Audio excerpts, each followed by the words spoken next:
asalaamaaleykum wa rahmatullah man maa ngi tudd Mouhamadou Moustapha Mbeng je suis un directeur de collectivité éducative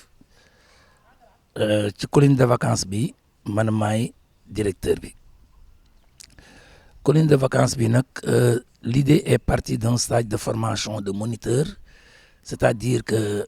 le ministère de la jeunesse avait instruit donc ses démembrements, c'est-à-dire ñi nga xam ne ñoo ko nekkal ci région yi ak ci département yi que ñu am yitte ci la formation des jeunes. Le CEDEPS de Tivaouane avait organisé donc une formation des jeunes. Il y avait 36 jeunes dans la formation. À l'issue de cette formation théorique nag dañu waroon def un stage pratique. Donc dans une collectivité éducative mën na nekk camp, mën na nekk chantier, mën na nekk patronage, mën na nekk centre aéré, mën na nekk colonie de vacances. Mais la directrice du CEDEPS avait opté pour un chantier de jeunes et une colonie de vacances. La première édition moo tax ñu defoon ko à Ngazobil. Biñ ci jógee daaw nous sommes venus ici en Gambie. Ren aussi pour la 3e édition nous sommes venus ici en République sœur de Gambie. Quel est l'objectif en général des collectivités éducatives? C'est un 3e espace éducatif complémentaire de la famille et de l'école qui joue un rôle d'avant-garde, un rôle de développement humain très puissant au sein de la société. Ndax xam nañ ne xale ñetti rek milieu d'évolution la am, bu jëkk bi moom mooy la famille, bi ci topp moom mooy l'école ak beneen milieu bi mooy son temps libre. Temps libre boobu nag soo xoolee depuis l'indépendance au Sénégal ce n'est pas organisé comme ni ñu amee la loi d'orientation de l'éducation nationale, am le code de la famille, ñu organiser l'éducation dans nos familles, mais temps libre bi ce n'est pas tellement pris en charge. Loolu moo tax nag léegi ministère de la jeunesse aussitôt après l'indépendance ñu développer ces collectivités éducatives que nous avons héritées de la France, parce que la première colonie de vacances ñu ngi ko def en 1954, ñu ngi ko defee en 1953 du moins à l'école au cours normal de Mbour. dawal nañu nag ba fi mu nekk léegi gën na bari nit ñaa ngi koy def. Donc l'objectif de cette colonie de vacances cette année c'est de donner une participation active à l'éducation des jeunes dans le domaine du numérique. Ndax ren ministère de la jeunesse dafa choisir benn thème de la campagne buy wax ne collectivité éducative et nouvelle approche de la citoyenneté numérique. Préservons les jeunes et les enfants des dangers du numérique. Pourquoi? Parce que nous nous sommes rendus compte que addina bi dafa évoluer et que fi ñu tollu le numérique dafa gagner beaucoup de terrain. mën nañu wax sax ne xale yi léegi dañuy jàng à travers l'internet dañuy jàng tam ci utilisation de tous les objets technologiques yi nga xam ne c'est à portée de leurs mains loolu nag est-ce que ñu ngi koy utiliser à bon escient non il y a des enfants qui sont dans des dérives am na ay jeunes yoo xam ne liñ ciy def bokkul ak li nga xam ne moom moo tax mu jóg comme ni Rabelais doon wax rek science sans conscience n'est que ruine de l'âme loolu moo tax colonie de vacances bii ren objectif principal bi moo doon lan moo doon wan xale yi nan la ñuy utiliser à bon escient ces objets technologiques moo tax ñu jàngal leen ci 3 dimensions la première dimension c'est être en ligne ñu wan leen pour être en ligne il faut un appareil d'abord ensuite il faut une connexion comme ni olof di waxee ku laa ne naam ne fa la deuxième dimension mooy bien-être en ligne c'est-à-dire utiliser à bon escient ces technologies et ces outils technologiques et la troisième dimension moom mooy mes droits en ligne my rights online li anglais di wax my rights online nga fexe ba yow nga xam fi nga ci war a yem li nga ci war a def ak li nga ci warul def parce que je pense que ñëpp xam nañu ne mooy le droit à l'image amoo droit jël image yu jàmbur wane ko te xale yi tàmm nañ yooyu xale yi tàmm nañ def batching nekk ci biir internet di saaga seen morom xale yi tàmm nañu tamit nekk presque 12 heures de temps sur les 24 nekk ci ay appareils numériques loolu baaxul ci ñoom dafay indi li ñuy wax addiction yooyu jàngal nañ leen ko jàngal nañ leen tamit comme nan ngay def ba boo demee booy def ay recherche nga optimiser leen sur Google ak yu mel noonu wax nañu ak ñoom tamit ci yi nga xam ne mooy bees mooy métaverse yi les métaverses mooy lan moom mooy li nga xam ne moom mooy la réalité waaw mooy la réalité virtuelle wax nañ ci ak ñoom wax nañ leen ci liñ ci war a yem ak liñ ci warul yem donc dans cette colonie de vacances nag nan la ñuy defee loolu on le fait à partir des jeux on le fait à partir des chants on le fait à partir du théâtre on le fait à partir des veillées donc toutes nos activités yi ñuy def elles ont une connexion éducative wayuñu rek pour way soo gisee xale yi bu ñuy wax ne le monde bouge le monde est en avant ce qui nous impose le système numérique ci biir way bi nañuy wax tamit na nga moytu yàq sa jikko yàq it sa deru morom loolu doy na waar nañu seetaat système bi waaw kon xale yi dañ leen di sensibiliser à travers les chants à travers le théâtre à travers les jeux yi ñuy def parce que def nañ fa ay olympiades ñu jël les 3 valeurs de l'olympisme yi nga xam ne mooy l'excellence mooy la solidarité ak yu mel noonu yëpp l'entente duggal ci leen ci ñu xam mooy lan waaw jàngal nañ leen altruisme def nañ fi sax benn veillée bu ñuy wax veillée kasak parce que nit ñi xam nañ ne lël xale yi xamatuñu lan mooy lël donc nga xam ne lël c'était une école initiatique où on enseigne le civisme l'endurance le travail bien fait l'esprit communautaire la solidarité altruisme le sens de l'honneur le sens du travail bien fait loolu yëpp dañ ko indi à partir d'une veillée wax leen daaw ak daawaati jeeg li nga xam ne moom la ñu defoon ak li sunu maam yi daan def ci lël ak comment moderniser ça actuellement ba jàngal ci xale yi en somme loolu moom mooy li nga xam ne moom la ñuy def aspect pédagogique yi nag sama adjoint pédagogique di Abdoulaye Fall Abala dina ci dellu si su dee les aspects de l'intendance c'est-à-dire l'économie am naa adjoint tamit boo xam ne c'était l'adjoint à l'économie il s'appelle Edouard Kouloussène mën na ci dellu ci largement am naa tamit benn adjointe sanitaire bu ñuy wax soxna Aminata Diop qui est infirmière c'est une technicienne en santé moom bu ñëwee dina ci xuus wax li nga xam ne exactement moom la ñuy def moi je ne fais que coordonner cette colonie de vacances mais ñoom ñooy samay adjoints yoo xam ne ñoom laa délégué samay pouvoir Abdoulaye Fall aussi c'est le maître nageur de la colonie vous avez vu que dans cette colonie il y a une piscine dans cet hôtel donc jàngal nañu xale yi fay au-delà de la flottaison jàngal nañ leen l'immersion ak yu mel noonu jambe brasse bras brasse jàngal nañ leen la technique du crawl ak yeneen techniques yoo xam ne tey jii xale bu nekk war nga ko mën ndax àddina moom moo toll foofu waaw ñu leen di gërëm di leen sant. waaw salaamaaleykum man la Aminata Diop agence sanitaire nekk monitrice des collectivités éducatives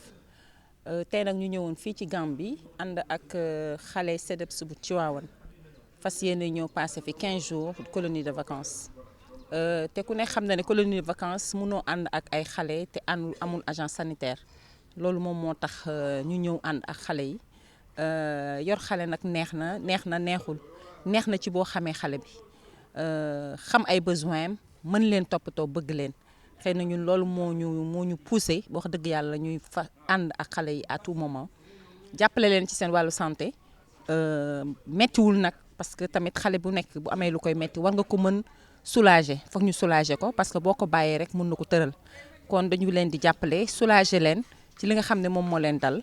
bi ñu ñëw nag indi nañ benn trousse médicale lépp lu ci war a nekk mu nekk ci pour lu ñu fi fekk rek ñu mën a jàppale xale yooyu parce que tam bu ñu leen bàyyee ñu tëdd seen programme duñ ko continuer te programme bi dafa am solo ci xale moo tax nag ñu ñëw jàppale leen ànd ak ñoom ci liggéey bi ba ñuy ñibbi ñu ànd ak ñoom dellu ci jàmm collectivité éducative nag dafa nekk mbir mu am solo ci wàllu xale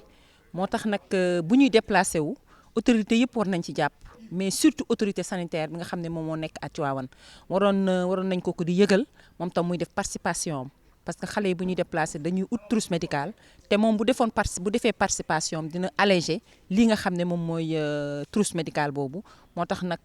c'est pour tout le monde képp kuy autorité coutumière sax war nga ko yëg pour ñaanal xale yooyu parce que dañu jóge dëkk ba dëkk autorité sanitaire bi tam bu ko yëgee mën na def benn participation bu symbolique boo xam ne xale yi dinañ xam ne bàyyi nañ autorité sanitaire ca dëkk ba waaye autorité sanitaire bi donte la ñëwul sax mais ki ñëw ko autorité sanitaire bi gunge na ko kon loolu moo nekk suñu taxawaay fii ci Gambie ñu fas yéene ànd ak ñoom ci rôle bi ñu am ñu ànd ci ak ñoom ba ñuy delloo leen seen parents ci jàmm ak salaam loolu mooy mën a tax colonie bi am solo ci lool ci wàllu médical daal xëy na ñun loolu rek lañ bëggoon indi ci suñu teewaay fii ci Gambie ñu baalu àq ñëpp jéggulu ñëpp kontaan lool tam ci ànd bi ñu ànd ak waa CDEPS Tivaouane ndax it ren mooy 4e édition ñu ànd ak ñoom mu nekk lu am solo macha allah xale yi xam Sénégal mais xam ci beneen dëkk bu dul Sénégal mais loolu yóbbu ko xale yi defee te àndul ak santé dafay metti dafay doy waar te duñu eggali programme bi moo tax ñu accompagner leen à tout moment pour ñu mën a am nekk en bonne santé pour mën a yeggali li nga xam ne moom mooy seen programme kon ñu ngi leen di remercier bu baax a baax di ñaan yàlla yi bu ñu fi fekkaatee ñu àndaat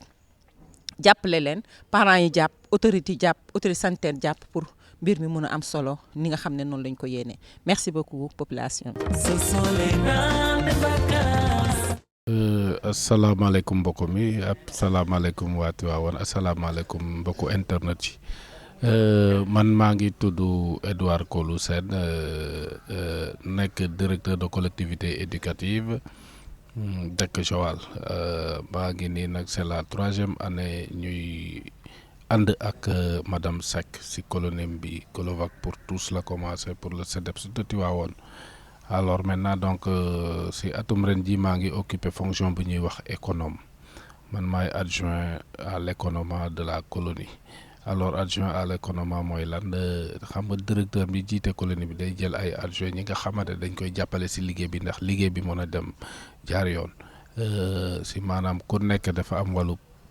pédagogique wàllu sanitaire ak wàllum intendance lekk ak tout ça maintenant donc man maa gérer l'intendance maanaam li nga xamante ne moom moo dem si lekk matériel bi nga xamante ne moom la ñuy soxla si biir colonie bi yëpp ak ni nga xamante ne maintenant donc comment agencer le menu on parlera maintenant donc de menu éclaté ou menu décompté bi nga xamante ne pour pouvoir respecter la ration équilibrée parce que c'est-à-dire une alimentation équilibrée et saine pour le bien-être des enfants. Alors on veille à cela et aussi voir maintenant donc essayer de calculer les ratios pour voir maintenant donc xale bu nekk ak membre bu nekk ci biir collectivité éducative lan la ci war a soxla ci ay ferñeent ou bien par ay éléments énergétiques et cetera pour que maintenant donc le bien-être et le renouvellement de ces cellules. alors nag ci biir pàcc boobu man laa fi nekk di ci jàppale directeur ndax colonie bi mën a jëm kanam. Voilà donc bu loolu weesoo aussi naa leen di jàppale ci activités parce que ñun ñëpp benn lañ on a les mêmes objectifs pour maintenant donc atteindre les objectifs fixés par le directeur. Et alors maintenant donc c'est ce qu'on parlera du projet pédagogique maintenant donc l'équipe d'encadrement que nous sommes on est tous là pour aider le directeur à atteindre ses objectifs voilà loolu la woon peut-être xëy na looloo waraloon sama teewaay fii nii ci colonie bi maa ngi leen di jaajëfal di leen sant yéen ñëpp gërëm naa leen di gërëmati aussi madame Seck bi nga xamante ne moo aussi mu ngi góorgóorlu di jéem a wóyal cette activité là peut-être lancer un appel pour que xam naa li ci nekk que toutes les autorités yi nga xamante ne ñoom ñoo ne si localité yi mën ko jàppale ko lii mën a jëm kanam parce que képp celui qui œuvre pour le développement et l'éducation et le bien-être des enfants là kooku réew mi soxla na la genre yu mel noonu la Sénégal soxla pour qu'on puisse maintenant donc assurer l'éducation de nos enfants. Ce sont les grandes vacances. Salam alaikum wa rahmatullah. Je m'appelle Abdoulaye Fall, plus connu sous le nom de Abala Lay. Man maay adjoint pédagogique bi en même temps di maître nageur bi au niveau de la colonie de vacances CEDEPS 2023. Alors sama nekkin fii mooy ki nga xamante ne moom mooy surveiller xale yi au niveau de la baignade en même temps aussi di rectifier ak di jàngal ñi nga xamante ne bëgg nañoo fay te mënuñoo fay. Alors période bi ñu fi nekk nag on a fait 15 jours yoo xamante ne vraiment les enfants ont été très bien. Et ils se sont bien débrouillés dans la piscine. Alors nekk nañ fi 15 jours yoo xamante ne ñi nga xamante ne xawoon nañ man as tuut ci fay am nañ lu ñu si jéem a rectifier ñi nga xamante ne aussi bëgg nañ te ñeme nañ on a essayé tant bien soit mal que ñu defal leen li nga xamante ne moo leen fi indi muy seeni vacances yoo xamante ne ce sera des vacances utiles et agréables. Alors amoon nañ chance su am des bouées de sauvetage yoo xamante ne dina faciliter li nga xamante ne moom lañ doon jàngal ak ñi nga xamante ne dañ doon corriger seen technique de natation technique yi ñu fi joxe nag on a essayé d'être le plus simple possible mooy technique de la brasse bi nga xamante ne c'est très bien adapté aux filles ak technique bi nga xamante ne moom la ñuy wax crawl bi nga xamante ne aussi c'est beaucoup plus adapté aux garçons et ils se sont bien débrouillés par rapport ak aussi les astuces techniques et pédagogiques yi nga xamante ne moom la ñu am moom la ñu doon utiliser pour au moins les faire bouger dans l'eau pour pouvoir se déplacer dans l'eau alors loolu noonu pratiquement mooy li ñu fi indi et sur le plan pédagogique aussi comme je suis l'adjoint pédagogique à travers les jeux, à travers les chants, à travers beaucoup d'activités, on a essayé sur le plan pédagogique ñu wax ak ñoom ci li nga xamante ne mooy thème dem bi nga xamante ne depuis daaw la ko ministère joxe mooy collectivité éducative te bu ren bi aussi am na leen loo xamante ne moom lañ si ajouté pour la protection des jeunes et des enfants sur l'utilisation les dangers du numérique. Alors loolu noonu aussi à travers des jeux à travers le sport à travers des chants à travers beaucoup d'activités jot nañ cee wax ak ñoom parce que lépp lu ñu doon def c'est basé soit sur le numérique ou bien sur les nouvelles techniques de communication te en somme daal suñu nekkin vacances fii ak xale yi nekkoon na loo xamante ne lii wax fa dëgg yàlla je pense que et je souhaite que les enfants n'ont pas regretté à travers ces différentes activités à la natation dans le sport, le théâtre, la danse, les chants et beaucoup de jeux pour les tout petits. Je vois que pratiquement tous les enfants des différents âges, des différents sexes, ñoom ñëpp ku si nekk je pense que sentir nga bu baax sa bopp ci li nga xam te ne moo ñu fi indi woon. Ce sont les grandes vacances. Voilà, Pape Demba Dia, président conseil départemental de la jeunesse de Tivaouane. Tey ñu ñëwoon fii en déplacement Gambie fekkee ci Colovac bi nga xamante ne ni CEDEPS bu Tivaouane dirigé par madame Seck moom Ndoumbé initié na ko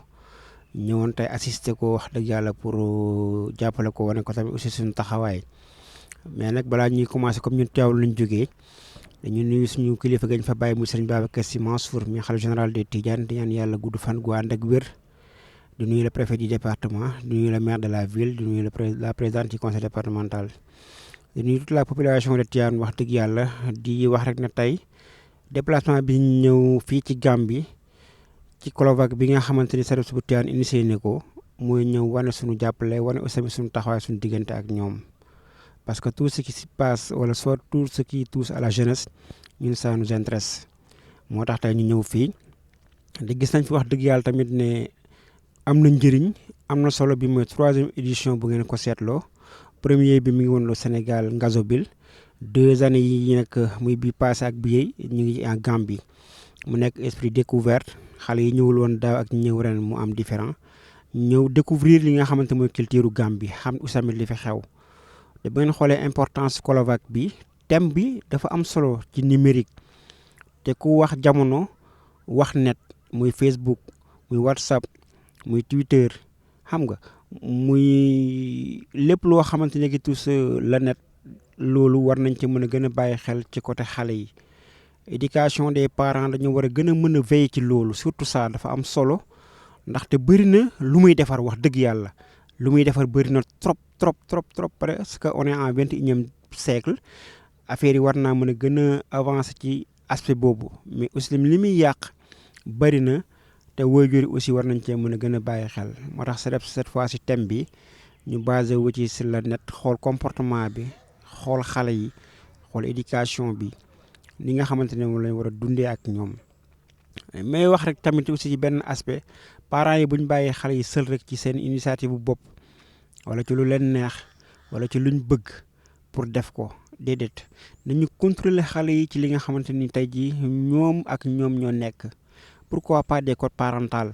xale yi nga xamante ne ni toll nañ ci am téléphone sax pour utiliser ko parents yi di leen surveiller de près ut ay code parental yoo xamante ne nii xale bi fi muy duggee di nga ko mën a contrôler ba bu ëllëgee du dugg ci ay njombe wala mu def ay musiba wala ay dooxi doona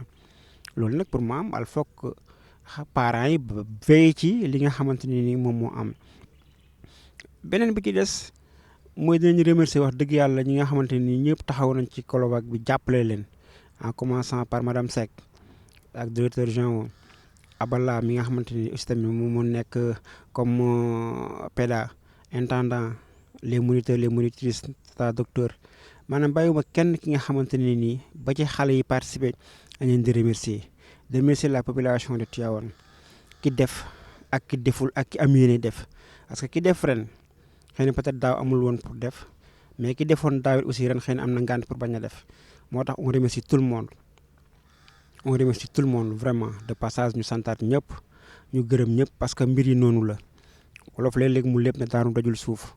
nit dina am yéene defal la malheureusement fi nga koy fekk aussi tamit bon parfois on se comprendre du nekk situation bu baax kon si ñoom it ñu remercier leen bu baax képp ku am initiative rek muy xalaat Colobane bi rek jàppal ne le conseil de la jeunesse mu lay remercier parce que ñun suñu devoir mooy accompagner madame Seck te gis nañ depuis loolu mu ñëw ba léegi vraiment relation bi ñu am ñun ak moom. Ça se passe bien wax dëgg yàlla et je profite de remercier vraiment tamit aussi suñu préfet du département Mamadou Gueye ci liggéey bu bëri boo xamante ne wax dëgg yàlla dina koy yombal les autorités locales yi nga xamante ne ña nga fa ñi jàpp ak ñi jàppul yëpp tout le monde dans l'ensemble muy le maire de la ville xam nga la présidente du conseil départemental les autorités yi nga xam ne ña nga fa muy président Abdoulaye Ndiaye Ngalgou wala muy le président TBF Modou Sy Meng képp koo xam ne yaa nga fa ak Yalamine Goumbala ñi nga xamante ni inspectrice wax na ne ñi dugal nañ seen loxo ak ñu ko deful ñëpp daal ñun suñu wareef mooy ku def ak ku deful ñu remercier la parce que ki deful ren mooy li ma wax sànq rek année bi passé defoon nga bu la ngànt jotee ba defoo tamit aussi on se comprend vraiment daal ñu ngi wax ne mbir mi xëy na cette fois ñuy Gambie l'année prochaine incha allah rabbi inspectrice dina xalaat fan la ñu war a mën a dem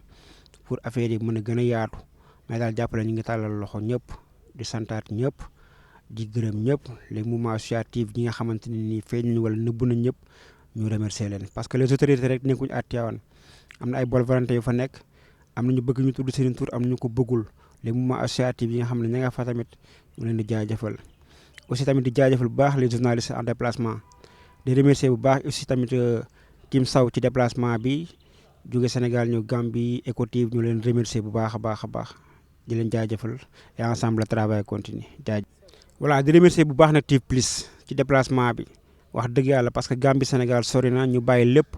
bàyyi activité yëpp te on a d'autres choses à faire ñu ñëw tey assister ñu kon ñu ngi leen di sant Ecotiv année prochaine bi ngeen xoolee kaddu askan wi fi newoon cette fois ci Ecotiv moo fi nekk ak TIV Plus kon ñu sant leen bu baax gërëm leen et je vous remercie. waa asalaamaaleykum mbooloo mi. man maa ngi tudd Mame Ndoumbé Seck di directrice du CEDEPS de Tivaouane chef du service départemental de la jeunesse alors ñu ngi fii tey Gambie dans la commune de Bakau ci hôtel Friendship ci suñu 3e édition Colobane pour tous donc Colobane pour tous nag boo ko déggee mooy une colonie de vacances boo xamante ni ça donne la chance à toutes les couches de la population du dëgg parce que nag dañu yàgg di constater que ni lii di colonie de vacances dafa nekk une activité boo xamante ni dañ ko xaw a réserver un peu à la couche bourgeoise si je peux m'exprimer ainsi donc ñu ne nag léegi pour démocratiser un peu li nga xamante ni moom mooy les activités de vacances nañu def un Colovac pour tous pour permettre à tous les enfants de vivre l'expérience des colonies du dëgg donc ñu ngi fii depuis le 3 août ñu ngi war a ñibbi le 17 incha allah mooy jeudi prochain donc tey jii ci la ñu war a def li nga xamante ni moom mooy fête de clôture bi avec des spectacles ak activités yoo xamante ni durant tout le séjour li xale yi doon def comme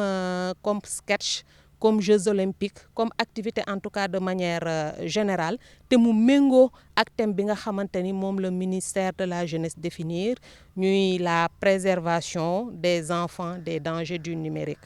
parce que ñun ñëpp xam nañ ne nag ni ñuy utiliser net bi demee na noo xamante ni ñu bëri dañ ciy jëlee loraange donc le net a beaucoup d'avantages mais il a également des inconvénients te comme dañ ne nag xale mooy magu ëllëg donc dafa jaadu ci ñu ñàkk leen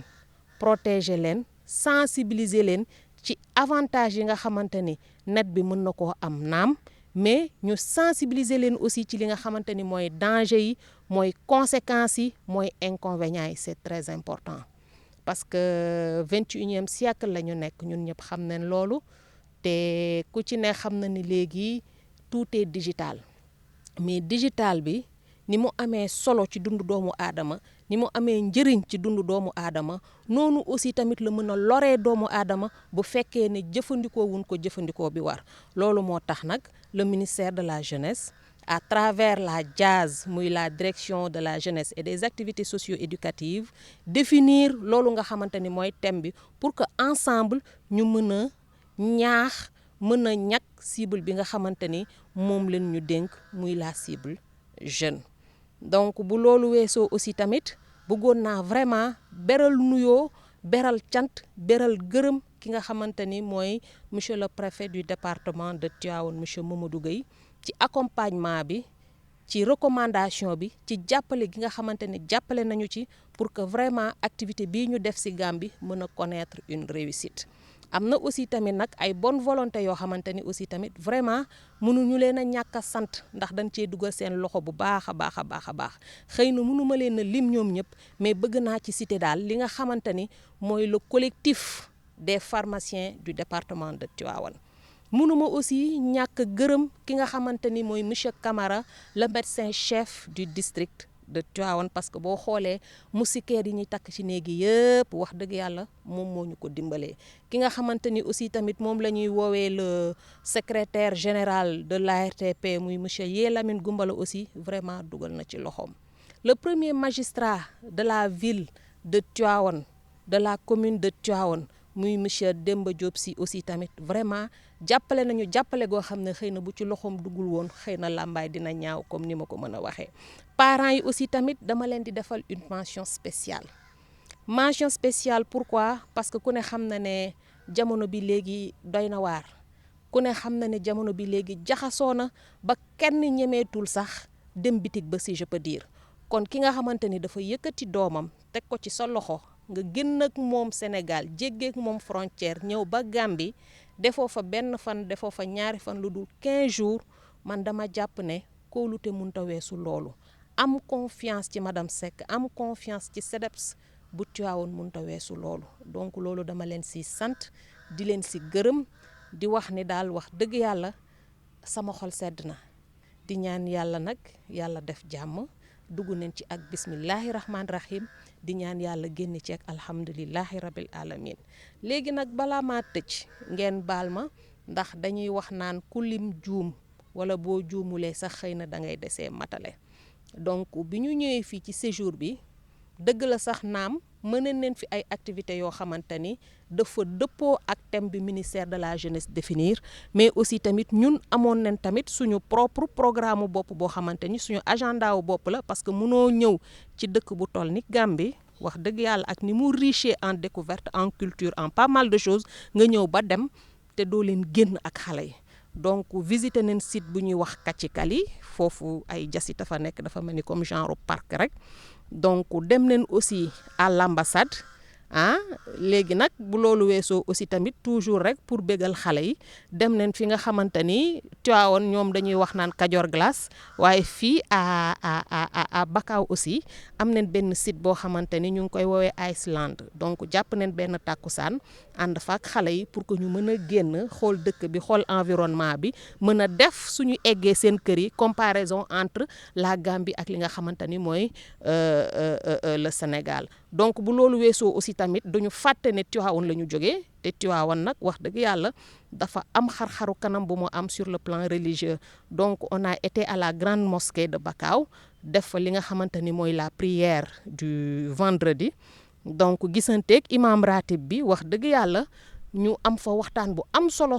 buñ fa am mook xale yi defe naa ne parents yi sax gis neen ko ci vidéo yi jàpp naa ne daal tey jii sax buñ doon def peut-être le résumé séjour bi nga xamante ni def nañ ko fii ak les événements marquants jàpp naa ne suñu julli ajjuma bi moom bokk na ci li nga xamante ni vraiment gën nañu marqué gën na marqué xale yi suñu mbokku chrétiens yi tamit kenn bàyyiwu leen ginnaaw ndax boo seetloo ñun suñu fête de clôture ñu ngi ko waroon def suba le 16 mais comme tey fête la pour suñu mbokku chrétiens yi le 15 août ñu ne nag nañu xaw a reculer un peu la fête def ko tey pour que ñoom aussi tamit ñu mën cee gis seen bopp di préciser parents yi aussi parce que nag Tivaouane ni mu amee ay jullit wax dëgg noonu leen fa amee ay mbokk yoo xamante ne ay chrétien leen donc ni xale yi di demee juma ñoom aussi tamit noonu la ñuy demee église bien vrai que nag ki ci gën a ndaw te ñu koy woowee Yanis ndeysaan keroog ci dimanche ba mu demee messe ba ñëw daf ne ma tata ma ne ko naam mu ne ma messe bi neex na de waaye anglais leen doon làkk ma ne ko kon yow dégg nga anglais ndax boo demee ba ne messe bi neex na c'est parce que da ngaa dégg anglais ban fa doon làkk pour xam ndax neex na ak naqari na donc ñu sant ñëpp daal gërëm ñëpp di wax yàlla na yàlla def jàmm jërë ngeen jëf. waaw donc ñuy remercier aussi les ICS parce que à travers le sous-préfet de Meouane ñoom aussi tamit vraiment dugal leen seen loxo ci li nga xamante ni moom mooy la bonne réussite de la colonie. di remercier waale aussi tamit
Ce sont les grandes vacances.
fecc di reetaan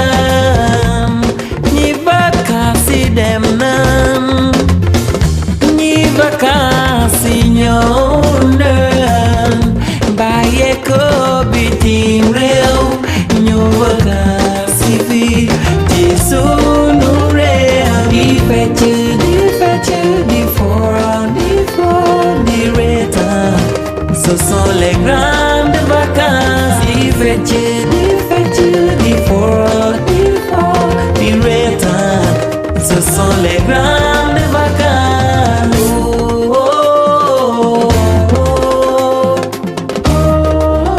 Ce sont les grandes vacances.